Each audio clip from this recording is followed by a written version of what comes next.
And now, joined by her special guest, Ed Markey, to connect the dots and show just how far off Baghdad Bob BP's falsehoods are. Ladies and gentlemen, here is Rachel Maddow. Good evening, Rachel. Good evening, Keith. Thank you very much for that. And thanks to you at home for staying with us this hour. Lots to come tonight on the new cast of characters that make up the political scene in our country after last night's primaries.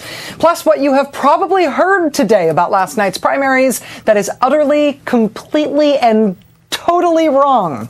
And just wait until you hear the newest supposed reason to delay the repeal of Don't Ask, Don't Tell.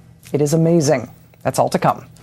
But first, everything you thought you knew about the BP oil disaster is wrong. All the damage to the Gulf Coast you think you're seeing on your TV screen, you're not actually seeing that. You're not seeing it because it's not possible. I know this sounds kind of trippy, but follow me here for a second.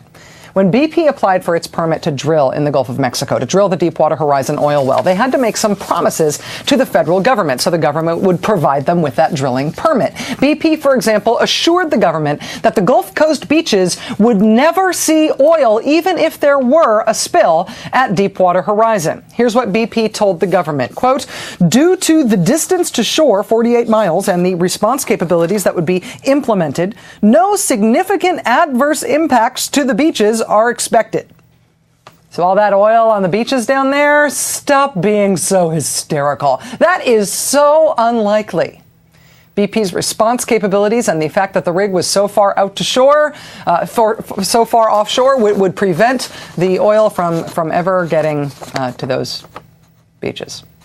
And the wetlands that have been hit by oil, the wetlands that we need to protect the Gulf and for so many other things that have been hit by oil, and we don't know how to clean them up. Here's what BP told the federal government about the wetlands. Quote, "Due to the distance to shore, 48 miles, and the response capabilities that would be implemented, no significant adverse impacts on the wetlands are expected." So again, all good. Nothing to see here. BP told the government the same thing about potential impacts on coastal wildlife refuges and bird nesting areas. Nothing to worry about. We got this. That's what BP said, and the government took their word for it and gave them the permit to drill. That's how easy it is to get a drilling permit. You say it, the government believes it, no questions asked. Welcome to America. You remember BP's regional oil spill response plan for the Gulf of Mexico? This is this document we've been talking about. It's the one that lists walruses among the marine life to look out for in the Gulf of Mexico in the event of a spill, even though walruses really only live in the Arctic and in places where it's really cold.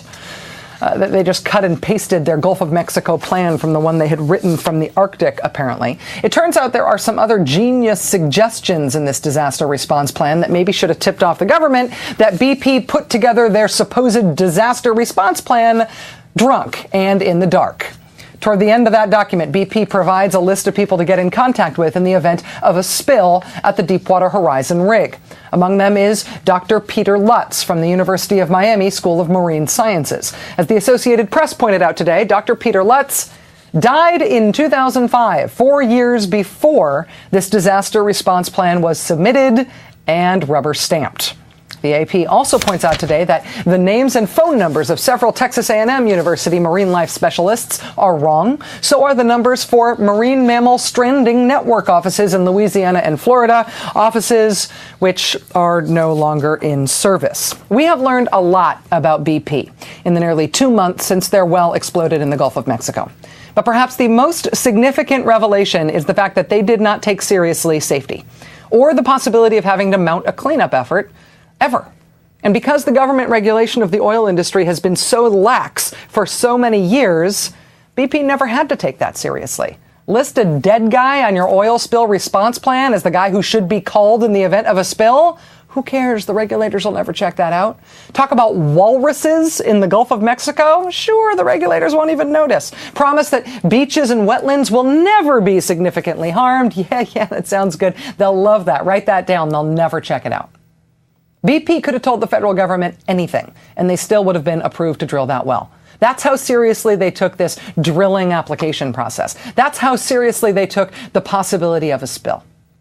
This is not about the overall safety of drilling. This is not about caps and blowout preventers and all that. This is very specifically about what happens if there's a spill. If there's a spill, how, BP, are you planning to clean it up? And it turns out BP had no idea how to clean it up, nor did they care. I know this isn't necessarily the main focus of how the BP oil disaster is being covered right now. Everybody's still quite intently focused on physically capping that well that continues to gush at the bottom of the ocean.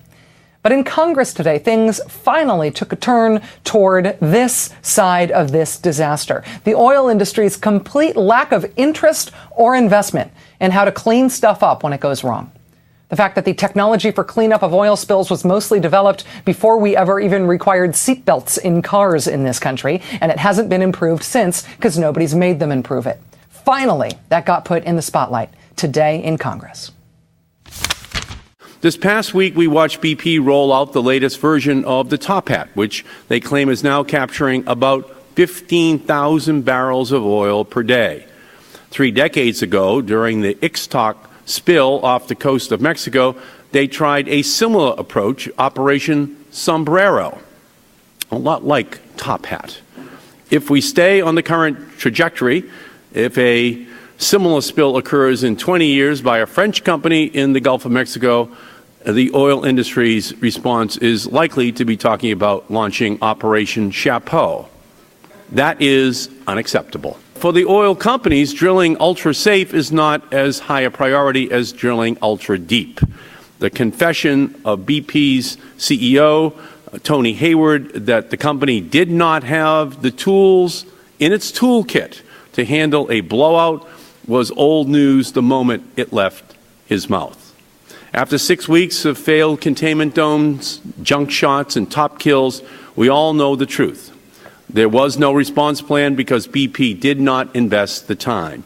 The response technologies are the same as they were 3 decades ago because BP, a company that has made record profits, did not invest the money.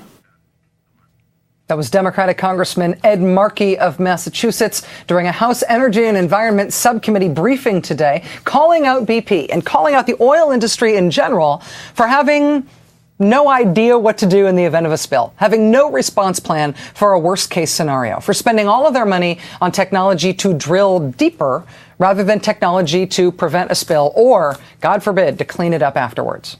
That briefing today featured a number of witnesses, including the man who wrote the government incident report on the Exxon Valdez spill in 1989. He offered this assessment of the oil industry's recent spending on safety, research and development, R&D, since then.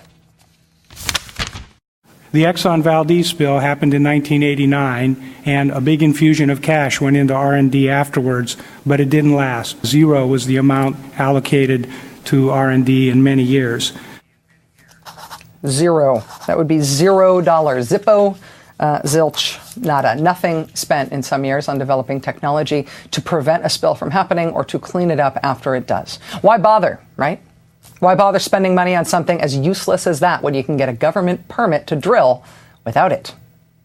Joining us now is Democratic Congressman Ed Markey of Massachusetts. He chaired that subcommittee briefing today on the BP oil disaster.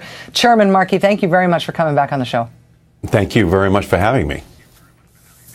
I sort of feel like the rest of the country hasn't quite caught up to this part of the story yet, that the industry has never cared about being able to respond to a spill. Is that what you found today in this briefing? Is that a fair assessment of your view?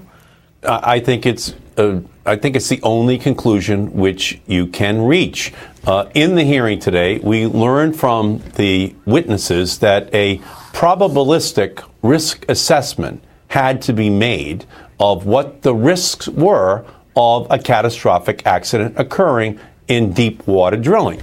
And a probabilistic risk assessment is another way of saying, what are the chances that there could be an accident? And it turns out that they determined that there was a 0% chance that a catastrophic accident could occur. So if you believe no accident can occur, then why invest in safety technologies? Why invest in modern response capabilities, since not only the oil company but the government agency accepted the probabilistic risk assessment that the chances of an accident was zero. And so what we're seeing now, the logical consequences of that kind of assumption being allowed to be accepted, and the investment in the technologies that would be needed to shut down the leak, to respond to the spill, never having been made.